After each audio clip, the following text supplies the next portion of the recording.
Welcome back to Rhythm Guitar Book 3. This book takes a deep dive into all sorts of movable chord shapes. We're on page 44. In this lesson, we're going to look at a couple exercises that combine the movable C7 and E7 shapes. You can watch all these videos for free, but it's going to be a lot easier to learn if you have your own copy of Rhythm Guitar 3 that you can read from and write in, plus you can help support a music teacher, so I'll leave a link in the description.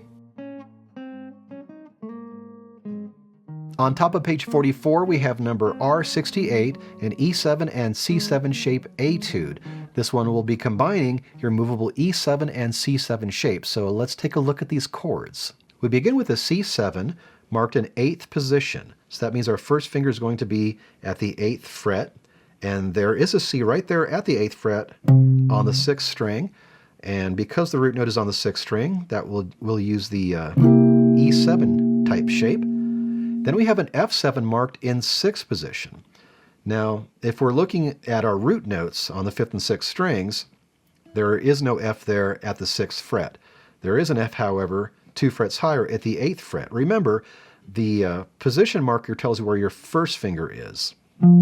So this is going to be the C7 type shape, 3rd finger playing that F right there at the 8th fret. My first finger also is playing an F. We're just haven't really talked about the notes on the other strings yet. So we're just kind of cueing into what our root notes are at this point. So that will be the C7 shape.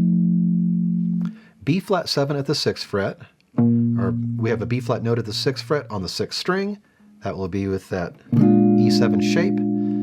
E flat 7 in 4th position. And again, this will be with the C7 shape. 3rd finger playing the root right there at the 6th fret. First finger happens to be in 4th position. A flat 7 in 4th position. There's an A flat root note we can play right there at the 4th fret on the 6th string. E7 shape. D flat 7, like these other C7 type shapes we've been playing. First finger at the 2nd fret, 3rd finger actually playing the root at the 4th fret. F sharp 7 at the 7th fret. At some point we have to start resetting because these progressions take us further and further down the fretboard. So we're going to just slide that same shape up, play an F sharp 7. First finger, I'm right there at the 7th fret, so 7th position. My 3rd finger is actually playing the root at the 9th fret. B7 in 7th position, there's a B on the 6th string, so that will be the E7 shape. E7, that will be with the C7 shape. A7 with the E7 shape. D7 with the C7 shape. G7 with that E7 type shape. And then now first position C7, which will be the C7 shape, and we started off up at the 8th fret with this type of C7. Now we have this C7 that we're ending with at the 1st fret. Once you're comfortable finding and playing those chords, go ahead and play through the exercise. Nice moderate pace, easy strumming pattern. 1, 2, 1, 2, 3, 4.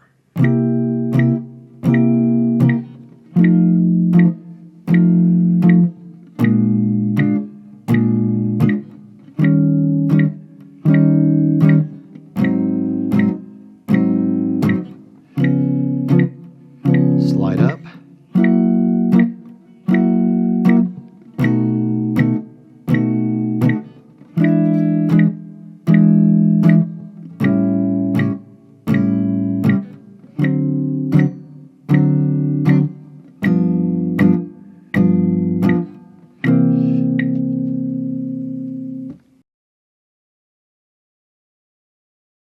At the bottom of page 44, we have number R69, another E7 and C7 shapes etude. It's the exact same progression we just played, except this time we're telling you play your 6th string root, play a root on the 5th string, play it on the 6th string. So it's going to be these, like I say, the same progression, and for the most part the shapes will be played in the same way, but some of them are going to be a little different, so let's take a look at these chords as well.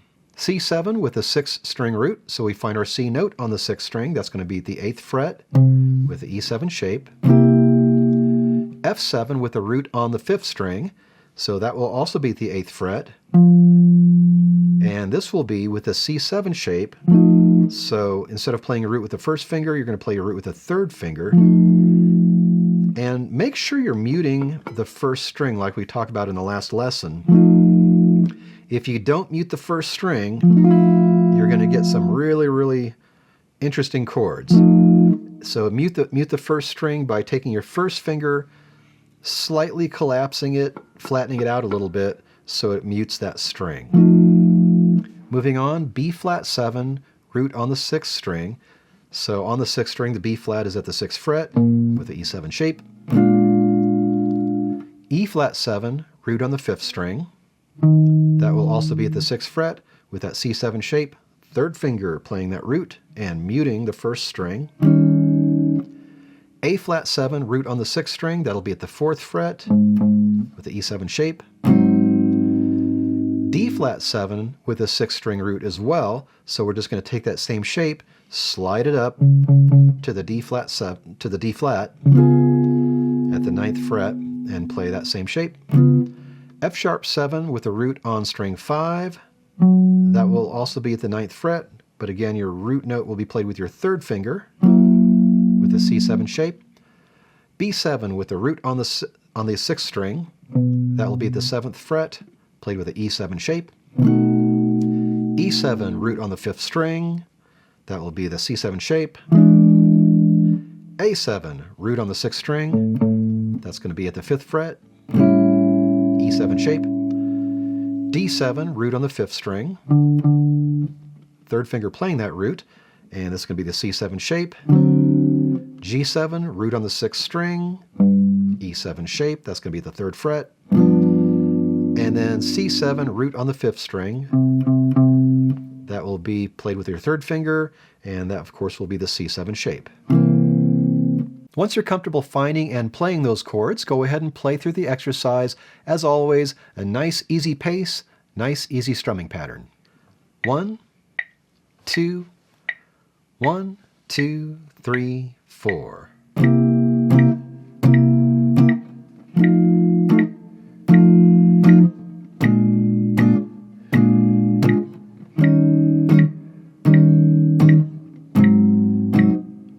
Slide up.